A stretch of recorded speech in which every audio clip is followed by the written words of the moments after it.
Innal hamdalillah nahmaduhu wa nasta'inuhu wa nastaghfiruh wa na'udzu billahi min syururi anfusina wa min sayyiati a'malina may yahdihillahu fala mudhillalah wa may yudlil fala hadiyalah. Asyhadu an la ilaha illallah wahdahu la syarikalah wa asyhadu anna Muhammadan abduhu wa rasuluh amma ba'd. Faqad qala Allah Ta'ala fi kitabihil karim, a'udzu billahi minasy syaithanir rajim. Wa ma khalaqtul jinna wal insa illa liya'buduni al-ayah.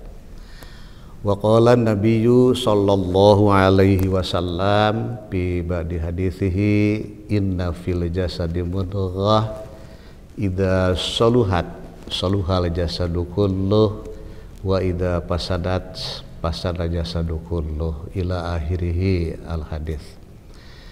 Iwatu iman soimin dan soimat yang sama-sama mengharapkan keridhaan Allah, yang sama-sama mengharapkan Rahman dan Rahimnya, dan yang sama-sama mengharapkan berkah darinya. Alhamdulillah, pada kesempatan sore hari ini sebagaimana biasa kita berjumpa kembali dalam acara Gema Ramadan di tahun ini. Waktu iman sekalian, bila ada sebuah pertanyaan di mana pertanyaan tersebut sangat tergantung kepada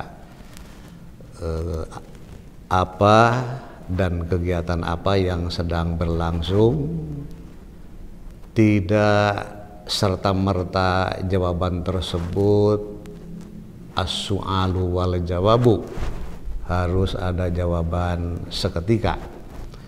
Jadi sangat tergantung kepada acaranya seperti apa, sangat tergantung pokok bahasannya apa. Bila dalam suasana merenungkan yang bisa dan biasa disebut yaitu bertafakur, maka bila ada sebuah pertanyaan itu maksudnya adalah renungkanlah,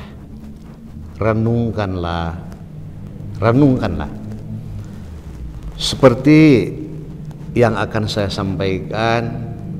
Ada beberapa sub pokok bahasan dari pokok bahasan yang bertema yakni sudah saumkah aku. Maka di antara sub pokok bahasan dari itu ada sebuah pertanyaan, yakni mengapa saum tak mencapai sasaran. Ini juga sama bahan renungan untuk kita semua. Saling asih, asah dan asuh bila sudah sering merasa bersaum tapi belum juga menjadi manusia yang bertakwa. Apa yang salah? Iwatu iman sekalian, hanya ada dua kemungkinan mengapa saum yang kita lakukan tidak mencapai sasarannya. Kemungkinan pertama, ajaran saum memang tidak bisa merubah manusia menjadi bertakwa. Ibarat menuntut ilmu di ITB umpamanya, sepintar apapun tak akan pernah bisa jadi dokter. Kemudian kemungkinan kedua, ajaran saum sudah benar, hanya saja metode menjalani saumnya itu yang kurang tepat. Saling asih, asah dan asuh. Mungkinkah bila hanya dengan cara menahan lapar dan dahaga akan membuat kita tak lagi bergunjing, tak lagi bersabar, rendah hati, tidak zolim. Sebab Rasulullah Shallallahu Alaihi Wasallam pernah bersabda bahwa di dalam diri manusia ada segumpal daging. Bila daging itu baik, maka akan baik perilakunya. Tetapi sebaliknya, bila daging itu rusak, maka akan rusak pula perilakunya. Ala wahiyal qalb. Ingat, itu adalah hati.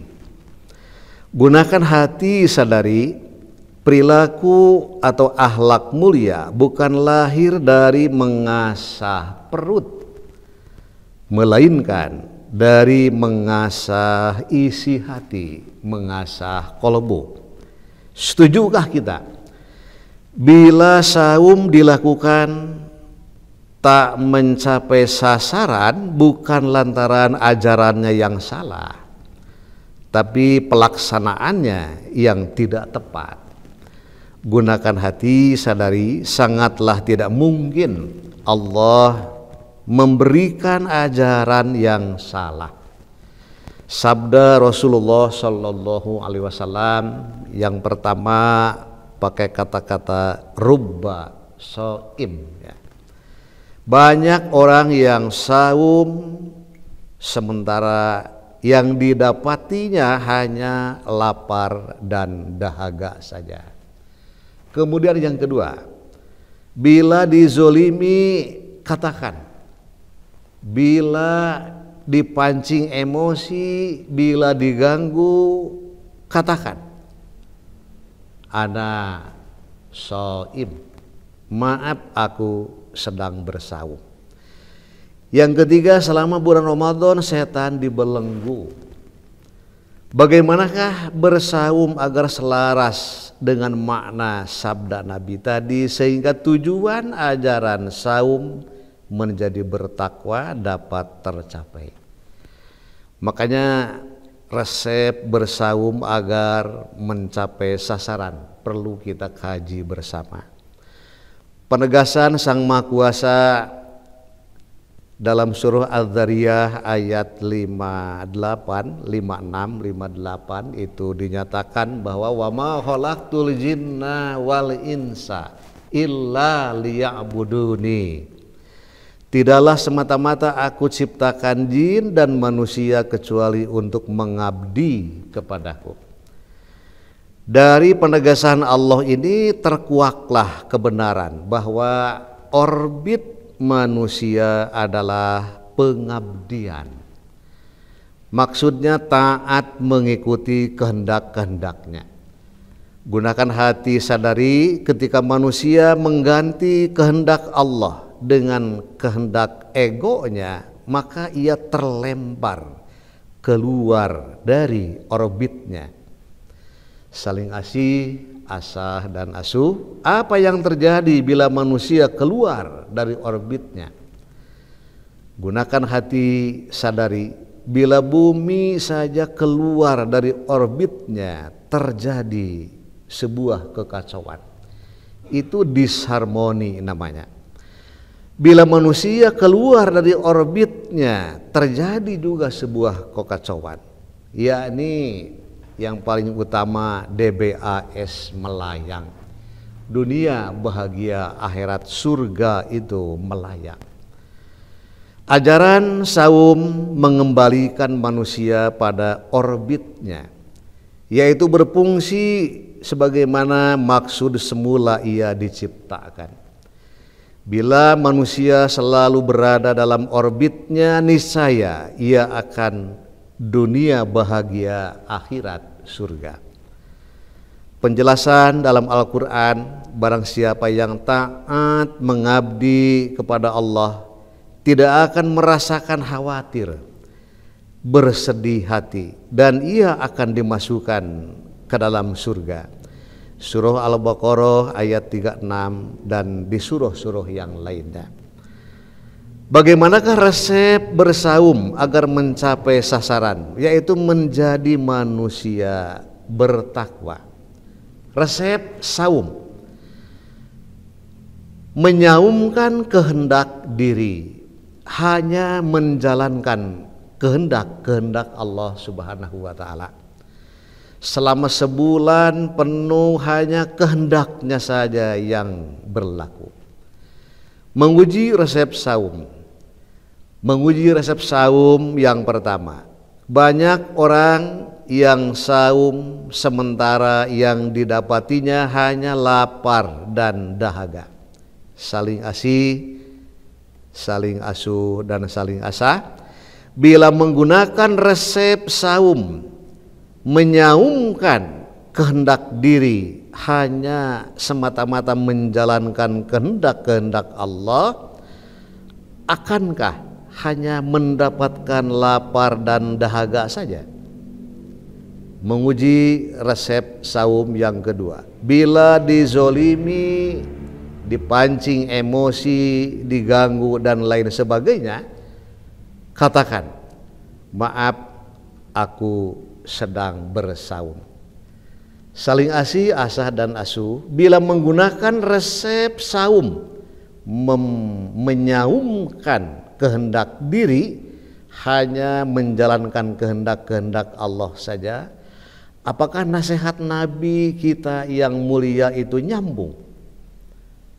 Menguji resep saum yang ketiga. Selama bulan Ramadan setan dibelenggu. Saling asih, asah dan asuh. Bila menggunakan resep saum, menyaumkan kehendak diri, hanya menjalankan semata-mata kehendak Allah, apakah setan terbelenggu? Menguji resep saum yang keempat. Tujuan saum adalah agar menjadi bertakwa. Saling asih, asah dan asuh.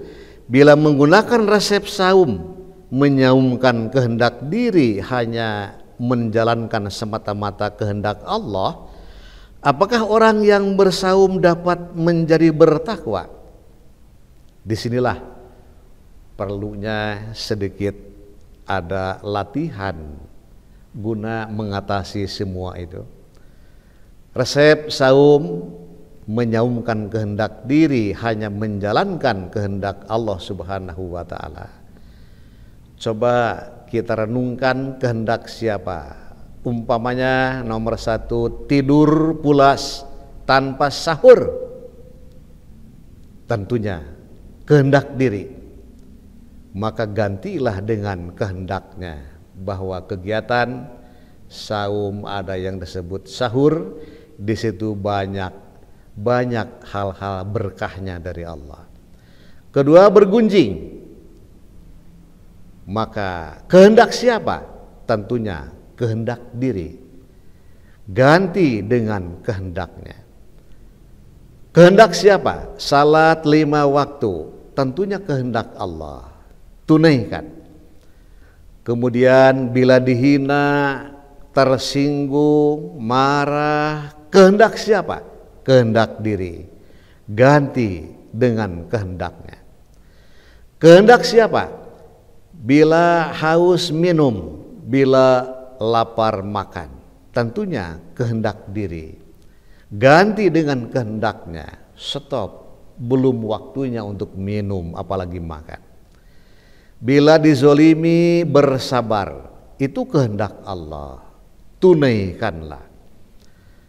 Nah, itu barangkali berupa semacam latihan-latihannya, semata-mata dalam kegiatan ini merupakan kegiatan kita bertafakur, di mana bertafakur itu sendiri adalah yang dominan digunakan adalah kerjanya hati.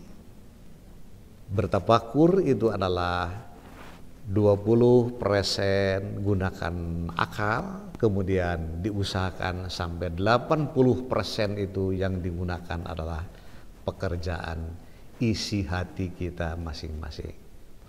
Penutup, semoga dengan uraian barusan bagi kita semua lebih berhati-hati lagi, lebih bermawas diri lagi, dengan harapan tentunya amal ibadah kita bukan hanya saum, tentunya dengan ibadah-ibadah yang lainnya tergolong ibadah yang diterima oleh Allah dan tergolong ibadah yang bernilai sangat-sangat luar biasa di sisi Allah Subhanahu wa taala. Selamat berbuka saum bagi soimin dan soimat.